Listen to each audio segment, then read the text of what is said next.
En tant qu'arbitre de la loi et en toute connaissance de la jurisprudence historique dans ce pays, la race doit être toujours considérée comme une variable. Votre temps est précieux, Maître Keating. Je vous suggère de ne pas le gâcher en présentant des arguments que vous avez déjà formulés. Ce ne sont pas mes mots, juge Strickland. Ce sont les vôtres. Vous les avez écrits en 1985, dans le verdict de l'affaire Bryant contre la ville de Topeka, concernant la clause de protection égale face à un système d'attribution de logements sociaux.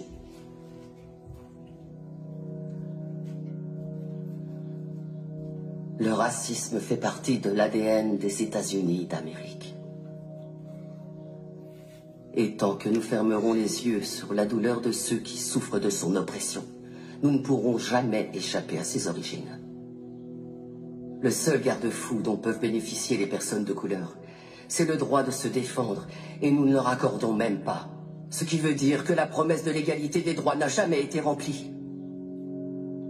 En raison de l'échec de notre système judiciaire et de notre défense publique en particulier, l'époque de la ségrégation n'est toujours pas derrière nous. L'époque où les lois ont rendu illégal que les Noirs et les Blancs soient enterrés dans le même cimetière, où on catégorisait les gens en carterons ou en octavons, où on punissait un Noir parce qu'il avait demandé des soins médicaux dans un hôpital pour Blancs.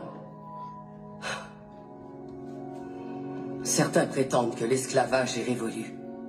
Mais allez dire ça aux prisonniers qui sont parqués dans des cages et à qui on dit qu'ils n'ont pas le moindre droit.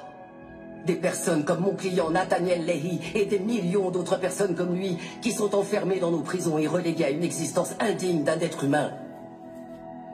Il n'y a aucune alternative à la justice dans cette affaire. Il n'y a pas d'autre option. Prendre une décision à l'encontre de mon plaignant, c'est choisir de remplir les poches des propriétaires de prisons, plutôt qu'offrir une défense digne de ce nom à tous ceux qui y sont enfermés. Est-ce que c'est l'Amérique dans laquelle veut vraiment vivre cette cour? Un pays où l'argent a plus d'importance que l'humanité? Où la criminalité est confondue avec les troubles mentaux?